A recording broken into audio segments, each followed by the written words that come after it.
자, 오늘은 부활의 주 예수 그리스도라고 하는 제목으로 은혜 시간을 좀 나눠보고자 합니다. 사도 바울 이후에 가장 위대한 선교사로 평가받고 있는 사람이 있는데 스탠리 존스라고 하는 목사님입니다.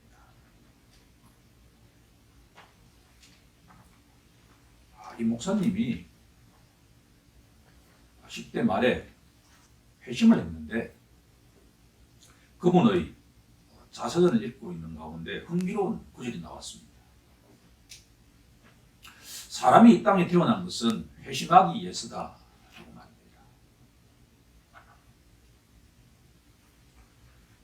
교회 학교에 어떤 교사가 계셨는데 어느 날 통성기도를 하는데 이분이 다음과 같이 기도를 했습니다. 하나님께서 스탠리 존스를 위해서 독생자를 주셨으니 스탠리 존스가 예수님을 만나고 난 뒤에 멸망치 않고 영생을 얻길 바랍니다 라고 기도를 하는데 반복해서 그 기도를 했습니다. 그리고 난 뒤에 어느 날 교회에서 목사님이 설교를 하는데 이 가슴 속에서 뜨거움이 느껴지기 시작했습니다. 첫 번째는 뭐냐 그러면 그렇게도 멀리 떨어져 있다고 생각했던 그 하나님이 너무나 가까이 와 있다라고 하는 것을 느끼기 시작했습니다. 하나님과 내가 화해하기 시작했다라고 하는 생각이 들기 시작했죠. 그 느낌이 들기 시작했죠. 그런 인식이 들기 시작했다라고 하는 겁니다. 두 번째, 제가 가장 감동받은 지점인데 그 순간에 내가 분명히 이 예배당에서 목사님 설교를 듣고 있는데 마치 자신이 본향에 와 있다라고 하는 것을 느끼기 시작했다라고 하는 거죠. 지금까지는 혼자 있을 때 너무나 무료하고 어떻게 시간을 때우지라고 생각했던 이 스탠리 존스 소년이 내가 그렇게도 찾던 본향에 와 있다라고 하는 생각을 하기 시작했다라고 하는 거죠. 세 번째가 내가 이제 더 이상 혼자가 아니다라고 하는 것을 느끼기 시작했습니다. 어떤 그 인격체가 항상 나와 함께 동행하신다라고 하는 것을 느끼기 시작했다라고 하는 거죠. 그것이 바로 스탠리 존스라고 하는 이 소년이 부활하신 예수님을 인격적으로 만난 시점이다라고 하는 겁니다. 성경 본문이 오늘 말씀하고 있는 것은 사복음서가 동일하게 증언하고 있는데 예수님의 제자들 12사도들은 삼종적으로 예수님을 만났다라고 하는 것을 증언하고 있습니다. 첫 번째 만남은 뭐냐 그러면 바로 성육신하신 예수님을 만났다라고 하는 거죠. 공생애를 시작하신 예수님을 12사도들이 만나고 난 뒤에 그렇게도 믿었던 예수님께서 무력하게 십자가에 죽고 난 뒤에 3일 만에 부활하셨는데 그 부활하신 예수님을 두 번째로 이 12사도가 만났다라고 하는 것을 증언하고 있다는 거예요. 세 번째의 만남은 바로 예수님께서 저 천국으로 올라가시고 난 다음에 예수의 영이신 성령을 통해서 만났다라고 한 겁니다. 제자들은 세 차례에 걸쳐서 예수님을 만나지만 스탠리 존스 목사님과 같은 우리들은 한꺼번에 이 만남을 성취한다라고 한 겁니다. 제자들은 세 차례에 걸쳐서 각각 만나야 했지만 우리들은 예수님을 만난다, 인격적으로 그분과 교제를 한다라고 하는 것은 바로 오늘 성경에 나와 있는 이 부활하신 예수님을 인격적으로 만난다라고 하는 겁니다. 동시에 선물로서 성령께서 우리와 함께 하신다라는 거죠.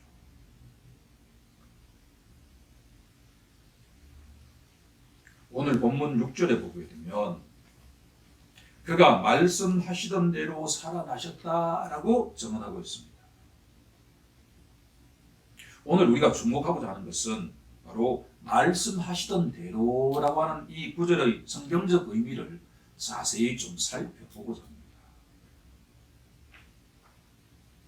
복음서에서 증언하고 있는 이 내용을 서신서에서 잘 설명해 주고 있습니다.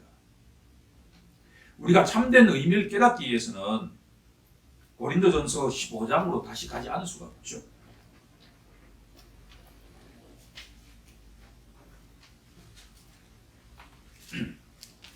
사도 바울은 그 유명한 부활장인 고린도전서 15장에서 3절에 보면 이렇게 증언하고 있습니다. 이는 성경대로 그리스도께서 우리 죄를 위하여 죽으시고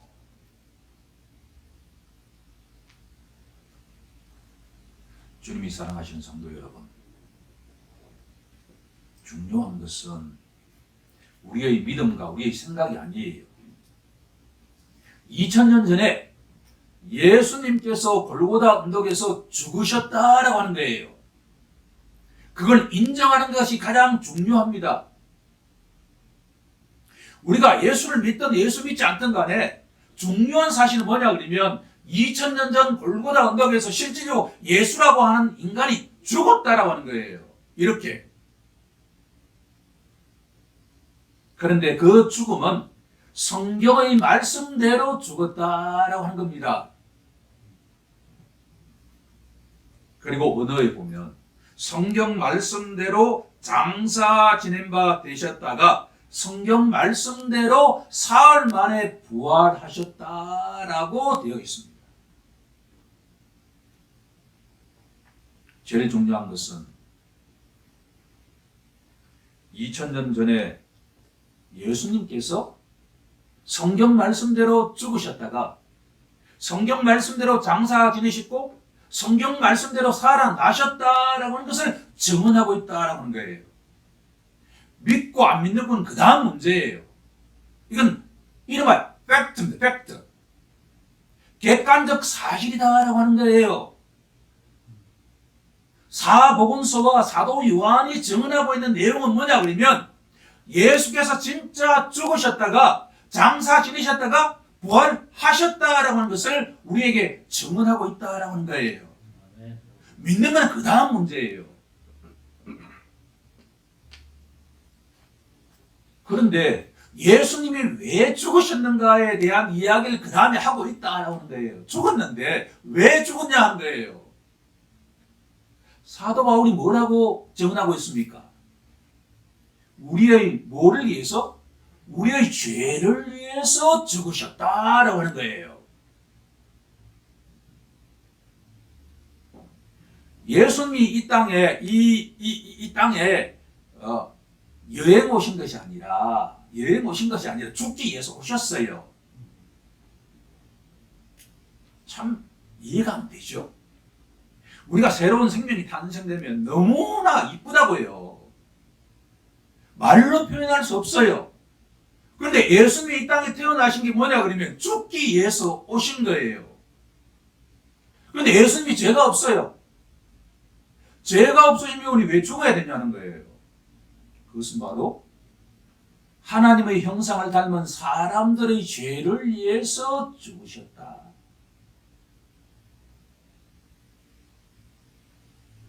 사람에게는 그 죄를 실질적으로 질 수 있는 능력도 마음도 여유도 없어요.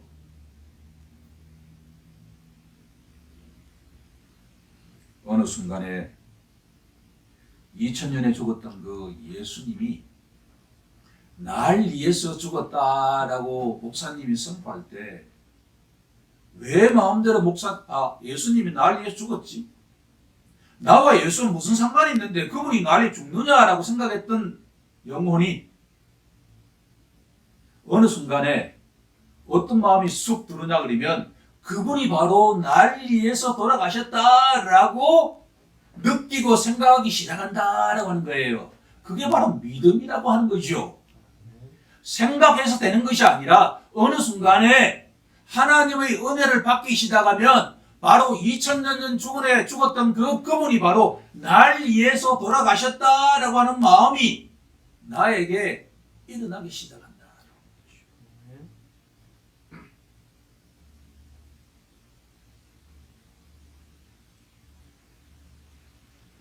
저는 45년 동안에 예수와 나는 전혀 관계없는 줄 알았습니다. 어린 시절에 그런 경험도 있었죠. 우리 동네에 개성집이라고 하는 공장하는 집이 있었는데 부유했어요. 이북에서 내려왔어요.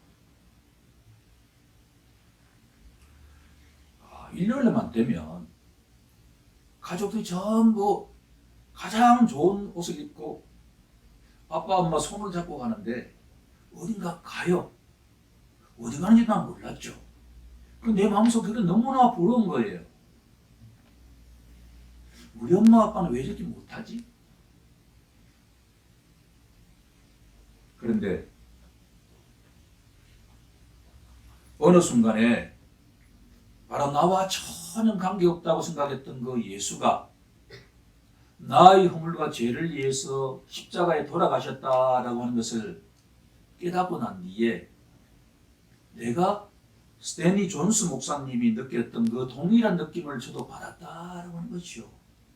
하나님이 나를 얼마나 사랑하셨으며 내가 45년 동안에 하나님을 모르고 살아가면서 이런저런 잘못을 저질 때도 그 현장에 옆에 계셨는데 나는 항상 위를 쳐다보지 않았기 때문에 내가 옆으로만 돌아보았지요.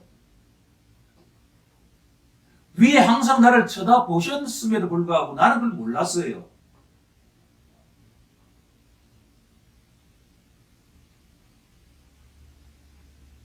이처럼 하나님의 은혜로 믿음을 가진 자는 2000년 전에 현장에 없었던 그 골고다 언덕에서 바로 예수님이 돌아가실 때 나도 동일하게 그분과 함께 돌아가셨다라고 하는 것을 믿기 시작한다라고 하는 거예요.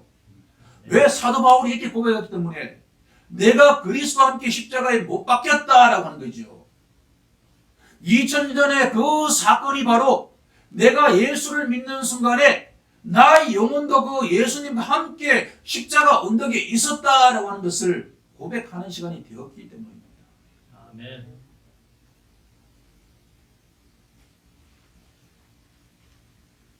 첫 번째 갈로의 정답은 말씀의 성취다. 십자가의 부활은 말씀의 성취다. 예수님께서 십자가를 지신 것도 말씀의 성취이고 예수님께서 부활하신 것도 말씀의 성취다라고 하는 것을 믿는 우리 모두가 되길 간절히 소망합니다. 아멘. 아멘. 두 번째로 2000년 전에 예수님께서 3일 만에 부활하신 이 사건이 왜 그렇게도 중요한가라고 하는 거죠. 그 결론은 바로 예수님의 부활은 부활의 첫 열매이기 때문입니다. 두 번째 갈로의 정답은 첫 열매입니다. 첫 열매가 있다는 것은 예수님 부활 이후에 주렁주렁 수많은 열매가 있다라고 하는 거죠.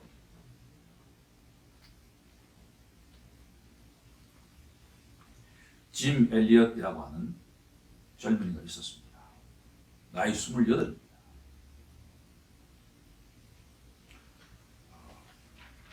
(1956년 1월 18일) 날 이 짐 엘리엇과 4명의 청년들이 아마존에서 가장 난폭하기로 유명한 아우카 종족에게 복음을 증거하기 위해서 결단을 내리고 그 부족에게 접근합니다. 워낙 전투적인 이 부족에게는 다가서기 어렵기 때문에 헬리콥터를 타고 그 부족에게 접근했습니다. 이 5명의 그 전도 양양한 젊은이가 비행기에 내리자마자 무참하게 살해되었습니다. 당시에 미국의 선교국에서 수많은 비판이 제기되었습니다. 어떻게 그렇게도 젊은이들을 무자비한 그 아우카족에게 가게 했느냐라고 말입니다. 하지만 그 아내인 엘리자베스 엘리엇이 1년 동안의 간호사 훈련을 받고 난 뒤에 동일한 부족에게 들어갑니다. 우리의 상식으로는 전혀 이해가 안 되죠. 남편이 예수 옛자도 꺼내지도 못하고 죽었는데 그 부족을 위해서 1년 동안 간호사 훈련을 받고 동일한 부족에게 갔다라고 말입니다. 뭔가 있는 거죠. 그런데 그 부족에게 어떤 습관이 있었냐 그러면 외부 남자가 들어오면 무참하게 죽이지만 여자가 들어오면 절대로 죽이지 않는 카스텀 간섭이 있었다라고 하는데 엘리자베드가 그걸 알았는지 모르는지 모르지만 아무튼 5년간 열심히 섬겼습니다. 병든 자에게 위로해주고 여러 가지 약을 주고 해서 수많은 사람을 살렸습니다. 5년을 지나고 난 뒤에 그 부족들이 이 엘리자베드에게 당신이 누구냐라고 질문했습니다. 그때야 비로소 바로 5년 전 미국인 5명이 접근하려고 할 때 죽었던 그 짐 엘리엇이라고 하는 사람이 나의 남편이다라고 이야기했습니다. 그러자 이 사람들이 깜짝 놀라기 시작했습니다.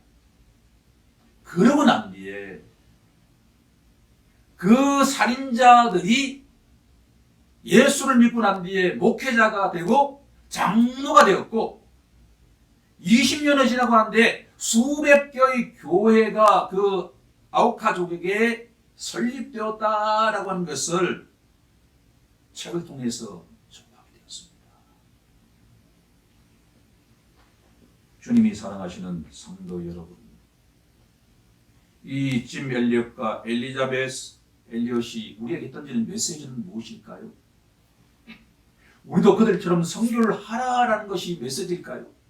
그건 아니지요. 바로 예수님께서 사망 근세를 이기고 부활하셨다라고 하는 것은 바로 그 부활의 열매가 계속 새로운 열매로 이어진다라고 하는 것을 의미하는 것 아니겠습니까? 한 영혼이 예수님을 위해서 피 흘려 순교를 할 때 그 순교의 피는 절대로 그냥 헛되지 않는다라는 것을 우리에게 알려주는 것이죠. 고린도전서 15장 20절로 가게 되면 사도 바울은 이렇게 우리에게 증언하고 있습니다. 그러나 이제 그리스도께서 죽은 자 가운데서 다시 살아나사 잠자는 자들의 첫 열매가 되셨도다라고 말입니다. 예수님의 부활은 바로 수많은 사람들이 이 땅에서 설령 죽을지라도 그 죽음이 절대로 헛되지 않고 부활의 열매를 맺게 된다라는 말씀이지요.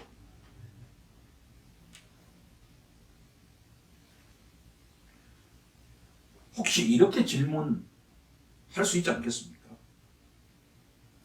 왜 아담이 죄를 지었는데 그 아담의 후손들이 다 죄인이 되느냐라고 말입니다. 예수님의 부활이 나와 무슨 상관인가라고 질문할 수도 있지요. 여기에 대해서 사도 바울은 우리에게 유용한 해석을 해주고 있습니다. 우리 다 함께 고린도전서 15장 21절을 한번 합독해 볼까요? 시작. 사망이 한 사람으로 말미암았으니 죽은 자의 부활도 한 사람으로 말미암는도다. 성경에서는 이것을 대표성의 우리라고 하죠. 사망이 한 사람으로부터 왔기 때문에 부활도 한 사람으로부터 온다라는 말씀입니다. 22절은 이렇게 증언하고 있죠. 아담 안에서 모든 사람이 죽은 것 같이 그리스도 안에서 모든 사람이 삶을 얻으리라라고 말입니다. 인간은 모두 아담의 후손이었듯이 죽을 수밖에 없는 운명을 띠고 이 땅에 태어나죠. 하지만 예수 그리스도를 믿는 자에게는 예수 그리스도를 믿는 순간에 이 땅에서부터 영원한 삶을 살게 되는 것이 성경적인 원리다라고 하는 겁니다. 그러니까 우리가 아담의 후손이라고 하는 것을 너무 그렇게 애답게 생각할 필요가 없어요. 예수를 믿는 자에게는 이 순간부터 영원한 삶을 살기 시작하지만 예수를 믿지 않는 자에게는 영원한 죽음이 있다라고 하는 것이 성경의 선택지예요. 선택하라라고 한 거예요.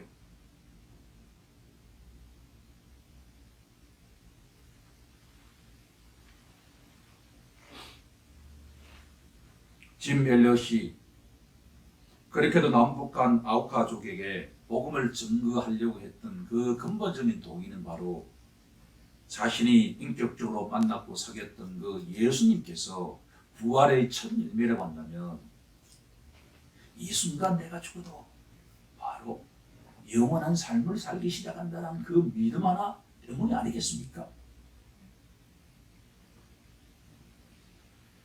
우리 모두에게도 동일한 미션이 주어져 있는 줄 믿습니다. 우리가 저 아프리카 오지에 갈 필요는 없지만 우리 모두가 누구에든지 가장 가까이 있는 한 영혼에게 예수야말로 우리의 유일한 중보자이시고 그분을 믿게 되면 이 땅에서부터 영원한 삶을 살기 시작한다라는 것을 증언하는 우리 모두가 되길 간절히 소망합니다. 하나님의 양들은 우리의 조그마한 증언을 통해서 예수를 믿는 축복이 임한다라는 것을 기억하는 우리 모두가 되길 간절히 소망합니다. 세 번째는 이제 기독교 신자는 부활의 몸을 소망하며 살아가야 합니다.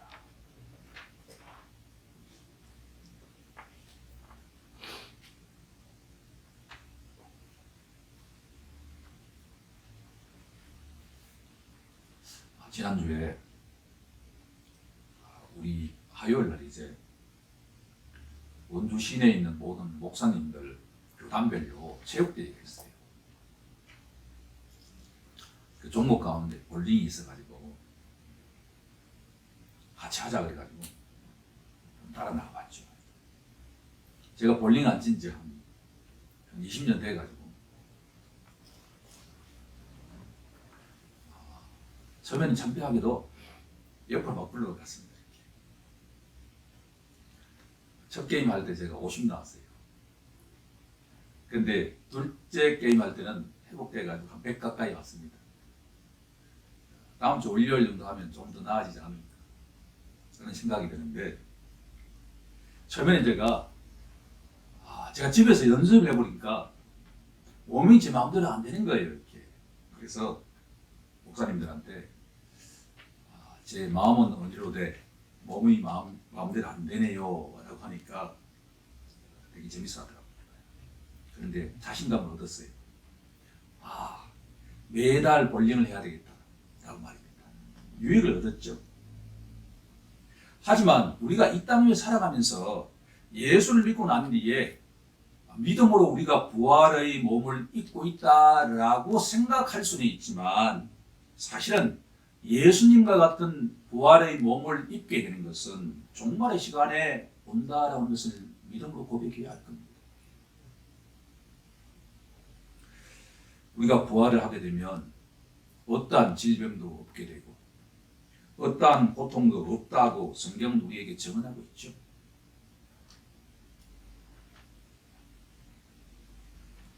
고린도전서 15장 51절, 52절 말씀을 우리 다 함께 합독해 보면 좋겠습니다.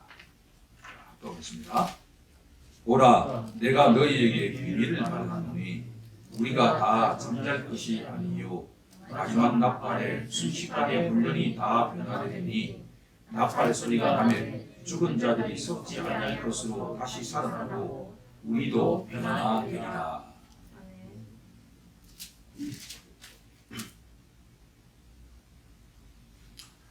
병상에 있는 사람들이